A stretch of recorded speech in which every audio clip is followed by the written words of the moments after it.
Railway group D exam 2022 के लिए सामान्य विज्ञान की महत्वपूर्ण प्रश्नों की श्रृंखला में आप सभी का अभिनंदन मित्रों। जी हां, टुडे की श्रृंखला हमारी 5 है। इससे पहले 4 हमारी सीरीज लगा चुके हैं जो कि ग्रुप डी एग्जाम विशेष है मित्रों।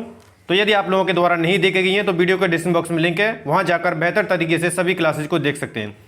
तो टुडे का हमारा प्रश्न है, सड़क पर चलने की अपेक्षा बर्फ पर चलना कठिन है क्योंकि। सबसे पहले प्रश्न को अच्छे तरीके से रीड करेंगे, ऑप्शन को रीड करेंगे और सही आंसर आप स्वयं से लगाने की कोशिश करेंगे। तो यहाँ से जो राइट आंसर है वो ऑप्शन डी हो जाएगा। बर्फ में सड़क की अपेक्षा घर्षण बल कम होता है, जिस कारण से सड़क पर चलने की अपेक्षा बर्फ पर चलना कठिन होता है। ठीक है, अगला प्रश्न आपके लिए, बैरोमीटर पठन में अचानक गिरावट हो जाने से निम्नलिखित में से कौन सी एक मौसम दशा इंगित होती है। तो यहाँ से जो राइट आंसर होगा वो तूफानी मौसम हो जाता है। यानी कि जब बैरोमीटर का पठन में अचानक गिरावट आ जाती है तो मौसम में तूफान आने की संभावना होती है। ठीक है, अगला प्रश्न आपका, निम्न में से किस रंग का सबसे लंबा तरंगदैर्घ्य है। एक एक प्रश्न आपके एग्जाम विशेष स्पेशल है मित्रों। तो यहां से जो राइट आंसर है, सबसे लंबा तरंगदैर्घ्य जो होता है या सर्वाधिक तरंगदैर्घ्य लाल रंग का होता है, यानी कि लाल आपका यहां से करेक्ट हो जाएगा। अगला प्रश्न है आपका, भाप से हाथ अधिक जलता है अपेक्षाकृत उबलते जल से क्योंकि। ऑप्शन को रीड करेंगे और आप सही से आंसर लगाने की चेष्टा करेंगे। तो भाप से अधिक जलता है जबकि उबलते हुए जल से या पानी से, तो क्या होता है, भाप की जो गुप्त ऊष्मा होती है ना वो सबसे अधिक हो जाती है उस समय। ठीक है, तो यहां से राइट आंसर हो जाएगा ए, भाप में गुप्त ऊष्मा होती है। ठीक है, अगला प्रश्न है, पराध्वनिक जेट की उड़ान के कारण क्या होता है। जो पराध्वनिक जेट होता है यदि वो उड़ा जाता है या उड़ता है तो उसके कारण क्या होता है। तो यहां से जो राइट आंसर होगा ऑप्शन सी हो जाएगा, ओजोन लेयर में बाधा उत्पन्न हो जाती है उससे। ठीक है, अगला प्रश्न आपके लिए, निम्न विकिरण प्रकारों में से किसमें सर्वाधिक ऊर्जा होती है। ऑप्शन को रीड करेंगे और सही आंसर आप लगाएंगे। तो यहां से जो राइट आंसर है वो ऑप्शन बी हो जाएगा, एक्सरे। ठीक है, अगला प्रश्न आपके लिए, नेक्स्ट प्रश्न आपका, पोखरण द्वितीय परीक्षण कब किया गया था। ठीक है,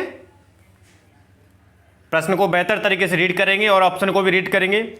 तो यहां से जो राइट आंसर यानी पोखरण का जो द्वितीय परीक्षण किया गया था वो 11 मई 1998, यानी कि आंसर सी यहां से करेक्ट हो जाएगा। ठीक है, अगला प्रश्न आपके लिए, निम्न में से कौन कंप्यूटर की भाषा नहीं है, विशेषकर हाँ और ना वाले, क्योंकि यहां से हमें हमेशा गलत प्रश्न हो जाता है। ठीक है, तो यहां से जो राइट आंसर है वो ऑप्शन सी हो जाएगा। रोम जो है आपकी कंप्यूटर की भाषा नहीं है, बाकी जावा, सी प्लस प्लस, पास्कल ये सभी कंप्यूटर की भाषा हैं। ठीक है, अगला प्रश्न आपके लिए, वाटर जेट तकनीकी का उपयोग किया जाता है या किस के लिए प्रयोग किया जाता है इस तकनीकी का, जो कि वाटर जेट है। ठीक है, इस तरह भी प्रश्न बना है। तो यहां से जो राइट आंसर है वो ऑप्शन बी हो जाएगा, खादानों में वेदन के संबंध। ठीक है, अगला प्रश्न आपके लिए, प्रकाश की गति की तुलना में रेडियो तरंग की गति होती है।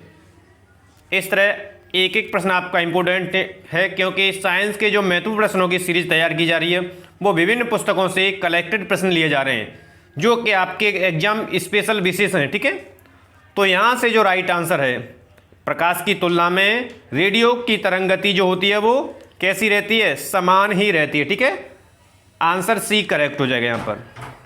अगला प्रश्न आपका, सोलर सेल किससे बनता है। जो सोलर सेल होते हैं वो निर्मित होते हैं, इस तरह भी प्रश्न बना है। ठीक है, तो यहां से जो राइट आंसर होगा, तो सोलर सेल जो बनते हैं वो सिलिकॉन और जर्मेनियम से बनते हैं, यानी कि आंसर आपका डी हो जाएगा, ए और बी दोनों। ठीक है, अगला प्रश्न आपके लिए, ऑक्सीजन के बाद सबसे अधिक उपलब्ध कौन सा मूल तत्व है। ऑक्सीजन के बाद सबसे अधिक उपलब्ध मूल तत्व की प्रश्न पूछा गया है यहां से।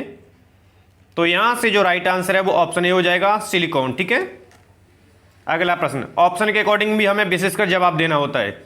जर्मन सिल्वर में चांदी का प्रतिशत होता है, यानी कितने प्रतिशत जर्मन सिल्वर जो होती है उसमें चांदी होती है। ठीक है, तो यहां से जो राइट आंसर होगा, तो यहां से जो राइट आंसर है वो 0% होती है। जर्मन सिल्वर में जो चांदी की मात्रा, ठीक है, आंसर सी हो जाएगा। अगला प्रश्न है आपका, धोने के सोडे का रासायनिक सूत्र है या धावन सोडा, इस तरह भी प्रश्न बना है, ठीक है। तो यहाँ से जो राइट आंसर होगा, तो यहाँ से जो राइट आंसर है वो NaCO3, यानी कि धोने के सोडे का जो रासायनिक सूत्र है NaCO3। अगला प्रश्न आपका, अग्निशमक में कौन सी गैस काम आती है? जो अग्निशमक यानी आग बुझाना वाले ये जो यंत्र होता है उसमें किस गैस भरी होती है, कौन सी गैस भरी होती है, इस तरह भी प्रश्न बना है। तो यहाँ से जो राइट आंसर है वो ऑप्शन ए हो जाएगा, कार्बन डाइऑक्साइड, ठीक है, CO2। अगला प्रश्न आपका, सबसे अधिक दहनशील गैस है? तो यहाँ से जो राइट आंसर होगा, तो यहाँ से करेक्ट आंसर आपका हाइड्रोजन हो जाएगा, जो कि सबसे अधिक दहनशील गैस है, ठीक है, हाइड्रोजन। अगला प्रश्न आपके लिए, क्वार्टज का रासायनिक नाम है? एक एक प्रश्न आपके लिए स्पेशल है और इम्पोर्टेंट है, इसलिए कंप्लीट वीडियो देखें, कंप्लीट प्रश्नों को आप लगाएं। क्वार्टज का रासायनिक नाम है, तो क्वार्टज का जो रासायनिक नाम है वो सोडियम सिलिकेट होता है, यानी आंसर यहाँ से डी हो जाएगा आपका करेक्ट, ठीक है। अगला प्रश्न आपके लिए, हाइड्रोपोनिक्स क्या है? हाइड्रोपोनिक्स क्या है या हाइड्रोपोनिक्स तकनीकी क्या है, इस तरह भी प्रश्न बना है। तो यहां से जो राइट आंसर है वो ऑप्शन ए हो जाएगा, मृदा विहीन पादप संवर्धन जो है उसे हाइड्रोपोनिक्स कहते हैं, ठीक है। अगला प्रश्न आपके लिए, जीवन चक्र की दृष्टि से पौधों का सबसे महत्वपूर्ण अंग है? जीवन चक्र की दृष्टि से बताना है आपको, ठीक है। पौधों या पादपों का जो महत्वपूर्ण अंग होता है उससे प्रश्न पूछा गया है। तो यहां से जो राइट आंसर होगा वो पुष्प हो जाएगा, ठीक है। जीवन चक्र की दृष्टि से जो सबसे महत्वपूर्ण है वो पुष्प होता है, ठीक है। पुष्प से फल, फल से बीज, इस तरह।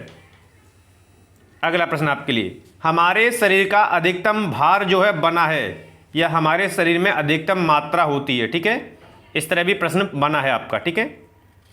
तो यहां से जो राइट आंसर होगा, एक एक प्रश्न इंपोर्टेंट है, तो यहां से जो राइट आंसर होगा जल का, ठीक है। अधिकतम जो भार होता है हमारे शरीर में या व्यक्ति के शरीर में वो जल का होता है, ठीक है।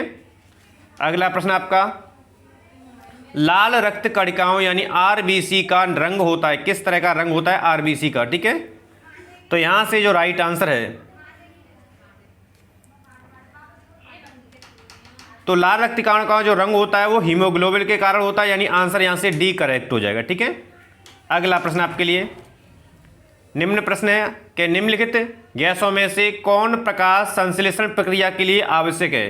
प्रकाश संश्लेषण, फोटोसिंथेसिस प्रक्रिया के लिए आवश्यक जो है गैस यहाँ से पूछा गया है, ठीक है। तो आवश्यक जो गैस है वो कार्बन डाइऑक्साइड, ठीक है, CO2, आंसर भी यहाँ से करेक्ट हो जाएगा। अगला प्रश्न आपके लिए, विटामिन सी का रासायनिक नाम है? विटामिन को लेकर के एक निश्चित रूप से आपका प्रश्न बनता ही है, ठीक है। विटामिन से होने वाले रोग, पाए जाने वाले पदार्थों में या उनके रासायनिक नाम को लेकर के, ठीक है। तो यहाँ से विटामिन सी का जो राइट आंसर है यानी कि रासायनिक नाम होता है एस्कॉर्बिक अम्ल, और सर्वाधिक मात्रा में पाया जाता है तो आपका आंवला, ठीक है। अगला प्रश्न आपके लिए, शरीरों में ऊतकों यानी टिश्यूज का निर्माण होता है? ऊतक निर्मित होते हैं, इस तरह भी प्रश्न बना है। तो ऊतकों का जो निर्माण होता है शरीर में, टिश्यूज का जो निर्माण होता है वो प्रोटीन से होता है, ठीक है। आंसर यहाँ से सी हो जाएगा। अगला प्रश्न आपके लिए, पपीता में मुख्यतः कौन सा विटामिन पाया जाता है या पपीता में पाए जाने वाले विटामिन है? इस तरह भी आपका कई बार एग्जाम में प्रश्न बना है। तो पपीते में जो विटामिन पाई जाती है वह विटामिन सी होती है, यानी आंसर आपका यहाँ से बी करेक्ट हो जाएगा, ठीक है। अगला प्रश्न आपके लिए, निम्नलिखित में कौन सा रोग कीट के काटने से होता है? यानी जब कोई कीट काटता है तो उससे काटने से जो रोग होता है, ठीक है।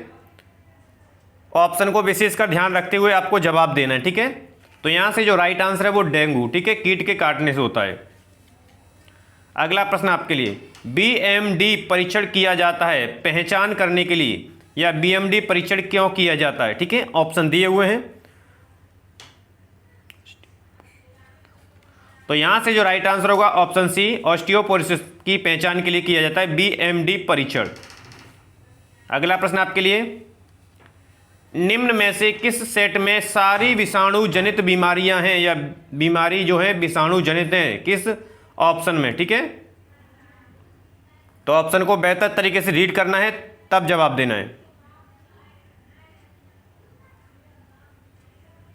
तो यहां से जो राइट आंसर है वो ऑप्शन बी हो जाएगा। मम्स, रेबीज और हर्पीज, ये जो क्या है पूरा सेट है जो कि विषाणु जनित बीमारियां हैं। ठीक है, अगला प्रश्न आपके लिए, भिंडी में पीत वर्ण सिरा की बीमारी होती है, यहां से राइट आंसर होगा।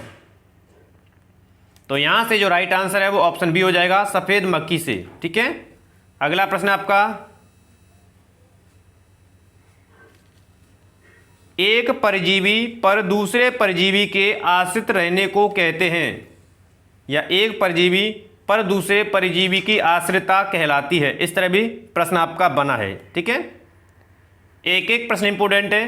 तो यहां से जो राइट आंसर होगा वो ऑप्शन बी हो जाएगा, उप परजीविता कहलाती है, जब एक परजीवी दूसरे पर आश्रित रहता है तब। ठीक है, तो ये थी मित्रों टुडे की श्रृंखला के सबसे अहम और सिलेक्टेड साइंस के महत्वपूर्ण प्रश्नों की श्रृंखला।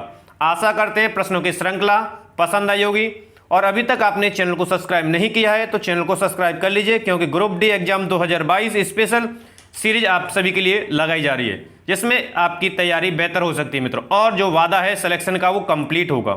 धन्यवाद।